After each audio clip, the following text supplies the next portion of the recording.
Hi, everyone, and welcome back to Toby Talks, the show where we dig deep into leadership, professional development, and process improvement in a way that actually breaks them down and helps them make sense in the real world. I'm your host, Toby Hoy, and I'm a little geeked out about today's topic.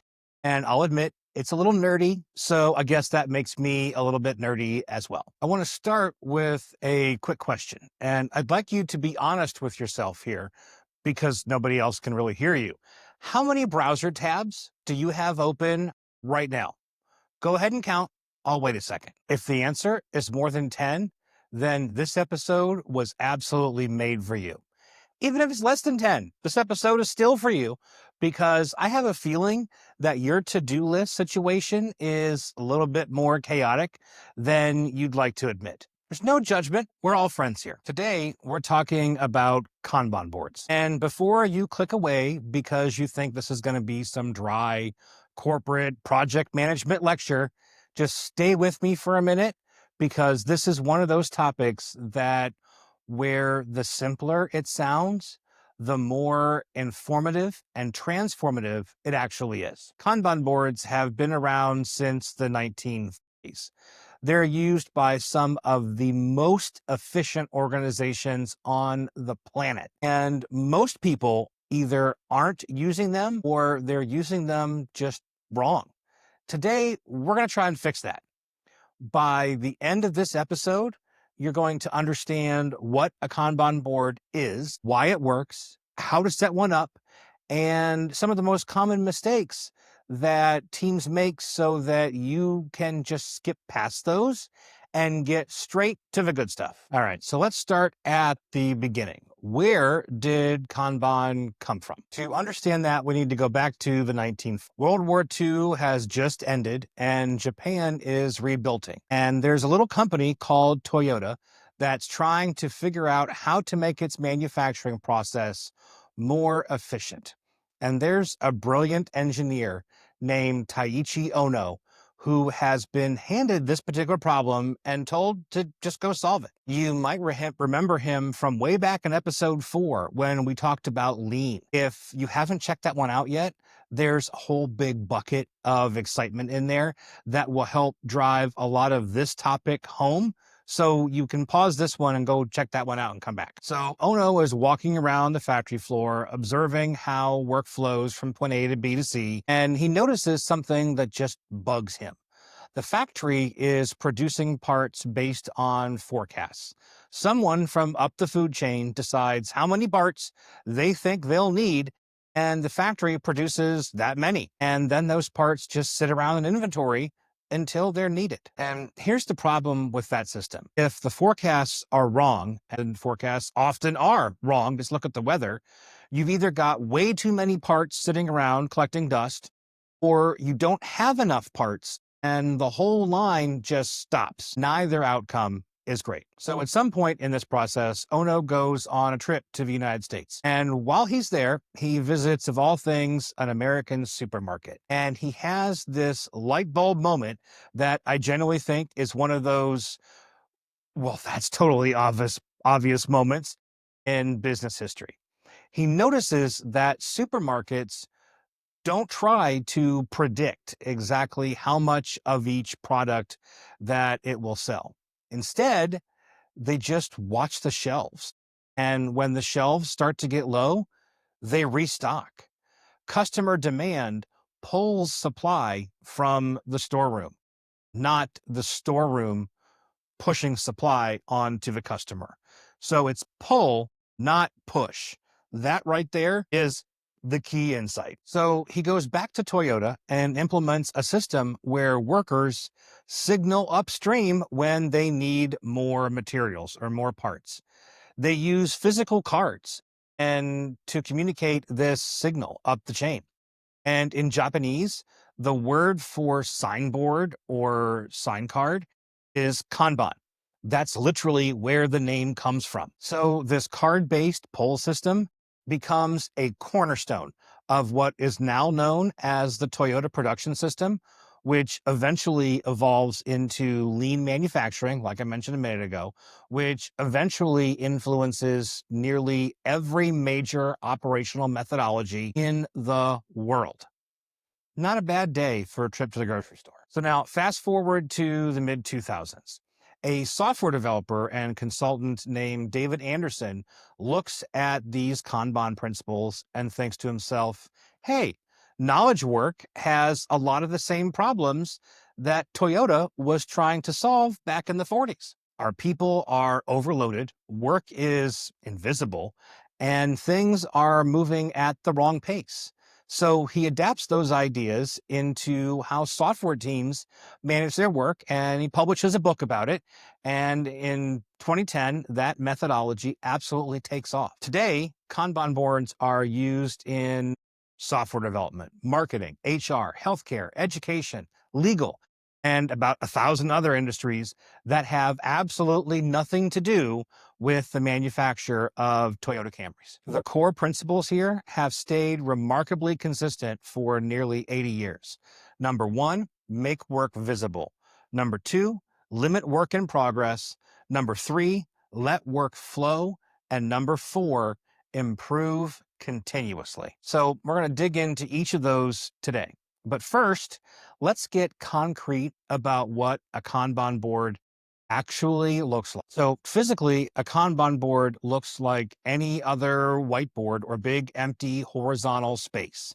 In its simplest form, a Kanban board is a visual tool that shows the status of all of your work at one single glance. Picture a big board, whether it's a physical whiteboard or flip chart or a digital tool on your screen, divided into columns. The most basic setup has 3 columns: to do, in progress, and done. Each piece of work then has its own card. On a physical board, that can be a sticky note. On a digital tool, it's a clickable little rectangle. And each card represents one task, one project, one thing that needs to get done. As work moves through its life cycle, that card moves from left to right across the board. It starts in the to-do column, and then someone picks it up and moves it to in progress. And then when it's done, someone else picks it up and moves it over to done. And everyone on the team can see exactly where everything stands at any given moment. That's the core of it. It's so simple that a kindergartner could set this up. And I mean that as a genuine compliment, not a dig, because I think sometimes we overcomplicate things in a way that makes them overall less effective. The elegance of Kanban is in its simplicity. Now, I can already hear some of you saying, but Toby, I already have a to-do list. How is this any different? And that's a perfectly valid question. So here's the difference. And pay attention because this is important. A to-do list tells you only what needs to be done. That's it. And a Kanban board shows you what needs to be done, what's currently in process, and what's finished, and more importantly, how work moves through your system over time. It's the difference to reading the back of the book and actually reading the book. A to-do list is a static snapshot in time. It doesn't tell you anything about flow, capacity, or where things are getting stuck. A Kanban board is a living picture of your workflow, and that distinction matters enormously for teams trying to coordinate complex cognitive work. Here's another way to think about it. A to-do list is a wish list. A Kanban board is a commitment board. When something goes on the board, it's visible to everyone. It has an owner. It lives in a column that tells everybody where it stands. That visibility creates a kind of accountability that a private to-do list simply can't match. So let's dig into what I think is one of the biggest superpowers of a Kanban board, and that is making work visible. Here's the thing about most modern workplaces. Work is invisible. People are typing. People sit on calls. Their calendar is packed, and everybody is clearly busy. They're consistently busy and visibly exhausted. But can you actually see the work? Can you walk into a room or pull up a shared screen somewhere and immediately understand what everyone on the team is working on right now? For most teams, the honest answer to that is no. Work lot lives in people's heads. It lives in email threads. It lives in notes apps and spreadsheets and sticky notes stuck to the side of monitors. It's distributed, it's fragmented, and it's largely invisible to anyone other than the person holding that particular piece of work at that particular moment. The consequences of invisible work are massive. You get miscommunication, you get duplicated effort, you get things falling through the cracks because everyone just assumes that somebody else is handling them. You get those status update meetings where the first 20 minutes are just people trying to figure out where things stand before you can even get to the decisions that you actually need to make. When work is visible on a Kanban board, all of that changes. Everyone on the team can see what everyone else is working on at any given time. Everyone can see what's stuck. Everyone can see what's waiting to be picked up. And the board becomes the single source of truth for the team's work. And a lot of the coordination overhead that was just eating into people's days just evaporates into thin air. There's also a deep psychological shift that happens when you make work visible. When your brain knows that everything is captured on the board, it stops trying to hold it in memory because there's a concept in psychology called cognitive offloading, which is the practice of using external systems to store information so that your brain doesn't have to carry it. And when your brain isn't spending energy just keeping track of everything on your plate, it has more bandwidth for the actual thinking and doing that creates value. This is why so many Kanban practitioners say that they feel less stressed once they get their system set up. Not because they have less work, but because they've offloaded the mental burden of just tracking all of that work onto the board.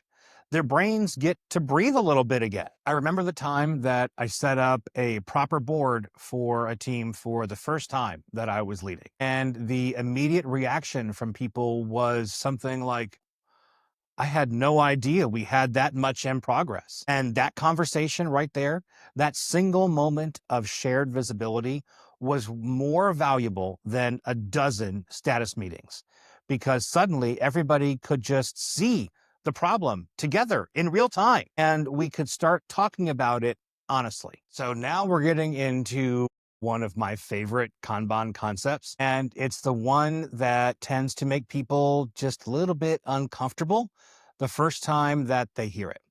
We're going to talk about WIP limits. WIP stands for work in progress, WIP, and limiting it is one of the absolute most powerful but counterintuitive things that you can do for your team's productivity. Here's the idea. Each column of your Kanban board has a limit on how many cards it can hold at any given time. When a column is full, nothing new can be added to it until something moves forward. Your WIP column has a limit of whatever it is. Let's just say it's 3, and you literally cannot start a fourth thing until one of the existing 3 is moved over to done. Now, I know there's at least one of you out there that says, but Toby, I have 15 things that are all urgent, they're all important, and they're all due by Friday. How am I supposed to limit myself to just 3? And I hear you. I really do. Because we have all been trained to believe that more activity equals more productivity, that being visibly busy is the same as being effective, that multitasking is a skill that is worth bragging about on a resume. But here's the hard truth, and I want you to really sit with this for a second. Multitasking is largely a myth, at least for complex cognitive work. What we call multitasking is really just rapid task switching And it's incredibly costly in terms of mental energy and time. Every time that you have to stop and switch from one task to another, your brain has to stop and reload the context for the new task. There have been studies out there that have found that this context switching overhead can eat up to 20% of your productive time on any given week. And for really complex, cognitively demanding work, that cost is even higher. So think about a busy freeway. When there are just a handful of cars on the road, everyone moves around at full speed and traffic flows smoothly. As you add more cars, everyone slows down a little bit. And then you add more cars and they slow down a little bit more and more and more. And then you get gridlock. You get the 710 freeway in Los Angeles at 5:30 in the afternoon on a Friday. Nobody is moving, but somehow everybody is technically on the road. They're technically busy. Does that sound familiar? Your work pipeline is exactly the same. When your team is juggling 15 different active projects, everything slows down to a crawl. Delivery times stretch out, quality dips because nobody has the bandwidth to think carefully about what they're doing. Mistakes creep in. And ironically, by trying to get more done at once, you end up delivering less. WIP limits force focus. They force the team to finish things before starting new things. And this is where one of the core mantras of lean and Kanban really come into their being. Stop starting and start finishing. Say that to yourself again. Stop starting and start finishing. It sounds almost too simple to be a real insight, but watch how most teams operate for even just a week, and you'll see how revolutionary this concept actually is. Most teams have a compulsive need to start new things. There's a new shiny object, let's go chase it. A new idea, let's start it. A new request comes in, let's get it. There's a kind of psychological comfort in starting things because new things feel exciting and possible. It's like that first real day of spring. Finishing, on the other hand, requires dealing with the hard part, the feedback, the revisions, the final detail work, the handoff. Finishing is where the real friction is, and WIP limits force you to face that friction head on instead of escaping it by starting something new. When you implement WIP limits and actually stick to them, something really interesting starts to happen. Work starts to move faster, not because people are working harder or working longer hours, but because everyone is working on just a few things, but with more focus. Bottlenecks become visible almost immediately because when one column is constantly full while others sit empty, that right there is where your constraint lives. And once you can see the constraint and manage the constraint, you can actually address the constraint.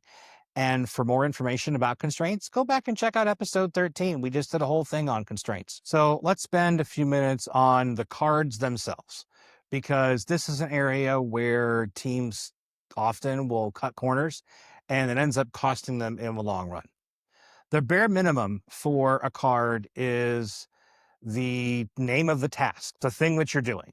But if you stop there, you're leaving some value on the table. A well-designed card should also include a brief description of what done looks like for that specific task. I know that sounds kind of obvious, but until you've been on a team where two people have fundamentally different definitions of done for a specific task, it's not. I've seen this particular issue cause some absolutely spectacular disagreements, and none of them were ever productive. The card should also include who's responsible for it, not just who created the card, but who's actually accountable for doing the things to get it done. It needs to list any relevant deadlines or priority signals or levels if your company uses them. Another thing about cards, they should be sized appropriately. If a card is sitting in progress for 3 weeks, it's not a single task It's a project in disguise. Open it up, break it down into multiple cards. The general guideline is that most cards or tasks should be completable within a couple days. When cards are smaller or tasks are simpler, work moves across the board more frequently, giving everyone a sense of momentum, and it keeps the board feeling alive rather than stagnant. So let's talk for just a second about using Kanban for yourself as an individual, because this is something that doesn't get enough attention, in my opinion. You don't need a team to benefit from making your work visible. A personal Kanban board is one of the fastest ways to bring clarity to an otherwise chaotic personal workload. My personal setup has 4 columns: the backlog, this week, today, and done. On Sunday evenings, I spend a few minutes moving things from the backlog to the this week column. Every morning, I spend a few minutes over coffee moving the things from this week to the today column. And then I only work, or try to only work, on the today cards. This practice forces a daily prioritization in a way that a traditional to-do list never really does. I can't tell myself everything is equally important anymore because I physically can't fit everything on the today column. I have to make real decisions. I have to triage. I have to do this every single morning. And the backlog column becomes a guilt-free place, a guilt-free parking lot, if you will, for ideas and future work. Things go there without pressure. I'm not ignoring them. I'm not doing them. I'm being intentional about when they move forward. And occasionally I'll go through that backlog and realize that some of those things don't need to happen anymore, and then delete. And I've got zero guilt with that delete. It's kind of satisfying to do that. That feeling right there, it's worth the price of admission. So let's start talking about tools, because eventually you have to pick a place to put your board. If your team all works in the same physical location, seriously consider something as simple as starting with a physical board. I know that sounds low tech and analog and backwards, and I know you're probably used to reaching for an app, but a physical whiteboard with sticky notes is always visible. Even a big empty wall with some painter's tape to establish the columns will work perfectly. It doesn't require anyone to log in. It doesn't require MFA. It doesn't require a thumbprint. People just walk past it and they naturally start talking about it. And there's something about the tactile satisfaction of moving one sticky note from one column to the next, to the next, to the next, that a click just doesn't replicate. If you work primarily on a distributed or hybrid team, a digital tool is the practical choice. Now, I don't get paid or anything for any of these, but I use 3 of them every single day in one capacity or another. Trello is the easiest entry point for almost every team. It's free for basic use. The interface is almost identical to an actual board, and you can honestly be up and running in about 10 minutes. If you've ever used a Kanban tool before, start with Trello. Jira or Git are the heavyweights in the world and primarily used in software development, but I've seen other industries use either or both of them pretty well as well. Asana, Monday.com, ClickUp, and Notion all have some sort or flavor of Kanban view already built in. Microsoft Planner is worth considering if you already live in the 365 ecosystem. I'm assuming that Apple and Mac have one as well. I personally don't live there, so I don't know. Most of them all have a freebie plan of some variety that should be enough to get you rolling. When it comes to tools, my honest advice is don't spend 3 weeks evaluating every single one. Just pick the one that seems the most reasonable and start using it. You can change it afterwards if you need to.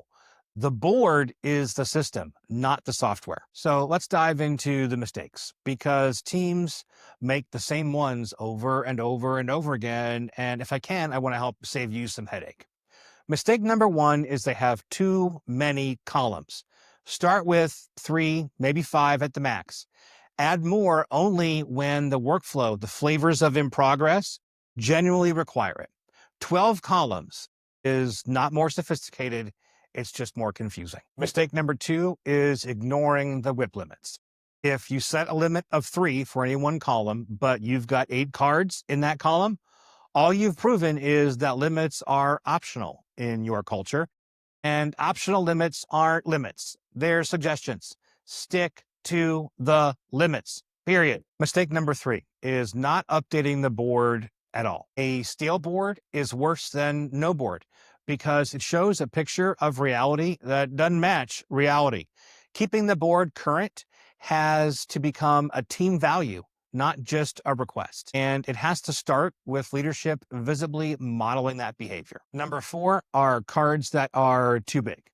If a card hasn't moved in 2 weeks, open it up and break it down. Mistake number 5 is treating the board as a one-time setup.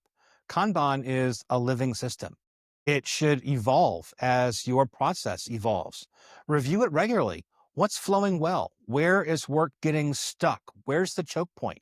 What adjustments would make things move through the process more smoothly? This habit of continuous improvement is actually baked into the Kanban philosophy. The board is never finished. So before we wrap this up, I want to give you a little bit of context on why this matters right now in this specific moment that we're working in. Remote and hybrid work have fundamentally changed how teams coordinate, and they're here to stay. When you're in the same building, there's a natural ambient awareness of what's going on. You overhear conversations. You pick up context in the hallway or the parking lot. You see someone's whiteboard and those horrible sticky notes that are surrounding their monitor. But that ambient awareness is largely gone for distributed teams. And what most teams reach for when they lose that organic communication is meetings, more meetings, longer meetings, status update meetings, meetings to prep for the next meeting, and meetings after the meeting to recap the meeting. I'm not anti-meeting. I'm anti-useless meetings. Meetings have their place, but status update meetings are one of the most expensive uses of time in the modern organization. When you add up the company's hourly cost for everybody by salary and bennies and everything else, and multiply that by the number of people, time spent just getting everyone on the same page about where things stand, that number can be genuinely eye-watering. A well-maintained Kanban board eliminates almost all status update meetings because the status is always visible to everyone. Questions that would have required a 30-minute call can be answered with a 10-second glance at the board. That's time back for your people. That's energy preserved for work that actually requires human judgment or conversation. Okay, so action plan time. And I want you to do this today or tomorrow, not next week, today or tomorrow. Block out 30 minutes, a half of a miserable hour. Get your team together, either in person or on a call. Pick your tool, whether it's a whiteboard and sticky notes, if you're all together, Trello, if you're remote. Create 3 columns, the to-do, the in progress, and the done. Write out a card for every piece of work that you can think of that is actually going on in the world today. 1 task per card. Move everything that's actively being worked on by somebody to the in progress column. Look at how many cards are in that column, and then set a WIP limit. For a team of 4, something like 5, 6, maybe 7 cards max for in progress is a reasonable starting point. Now stop and take a look at your board. Does it match reality? Is there anything missing? Are there cards that are in the in progress column that haven't moved in a while? Start asking yourself those questions with some regularity. The board will show you the things that you didn't know that you didn't know. So use that board daily for 2 weeks. Check it at the start of each day, update it in real time, and reference it in discussions. At the end of 2 weeks, step back and assess. Make any adjustments, and then just keep going. That's it. That's the whole plan. I want to close this out by leaving you with the core principles one more time, because these are worth repeating. Number 1, visualize your work. Get it off of everyone's plates and onto the board where everyone can see it. Number two, limit your work in progress. Stop starting and start finishing. Number three is to manage flow.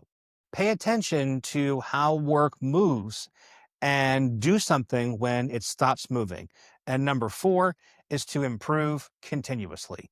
The board should evolve as your process evolves. So that, my friends, is Kanban. 80 years of wisdom packed into principles that you can start applying this afternoon. So if you give this a whirl and you find that you love it, come and find me on social media and tell me about it.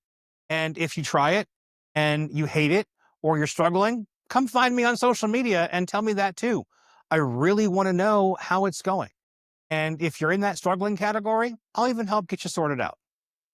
So that's a wrap on today's episode of Toby Talks. If this was useful for you in any way, please share it with somebody else who could find value, or leave a review wherever you listen. And I'll catch you in the next episode. In the meantime, take care of yourselves and keep getting better. And remember, stop starting, start finishing.